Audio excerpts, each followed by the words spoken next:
Android is becoming more expressive, and yes, this is the reality.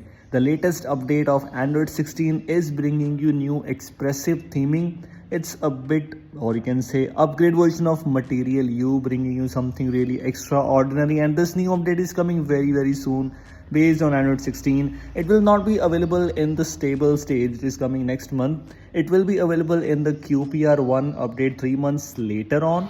Although with the latest beta update, which is coming very soon, maybe just in few days, you might be able to experience this thing on your devices. And I'm talking about Google Pixel devices, of course. If you are using any other device, this might be device specific or etc.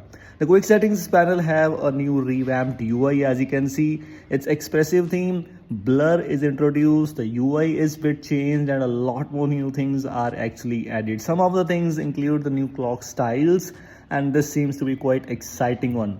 Few and new, many UI changes actually available everywhere. So this might be one of the biggest updates out there with Android.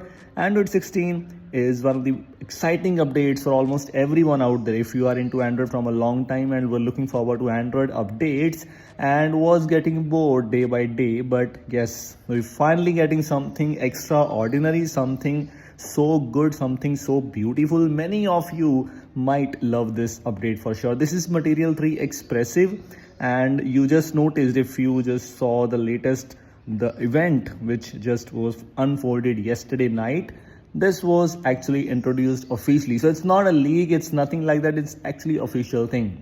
Looking forward to the stable release. Android 16 stable update is coming next month. While making this video on June 3, as far as just we got the news, all the sources, every link is available, every credits available in the description. This is about the stable update. This is actually not about this update, that Material expressive thing which you got in Android 16. That will be available in the beta update for now, and then in stable update maybe in September or October, no one knows. We have some amazing changes with Android 16 in the terms of not only UI but some features. We have some privacy focused features everywhere. It will block users from accessing accessibility settings and so on. It also brings you advanced protection security mode. It has a more amazing, and the basic main focus right now for Android 16 is with this privacy related things. For protection based things, device safety, security investigation, many security features are being introduced with Android 16. Quite exciting, don't miss it out. And if you're using Google Pixel device right now, maybe you can try out the beta update very soon. And if you want to know more about those things, make sure to subscribe this channel. I will provide you the stable update video, beta update video, all the things which are getting with Android 16 with the new update. This is it. Thanks for watching. Hope you like this video. We'll see you in the next one. Take care.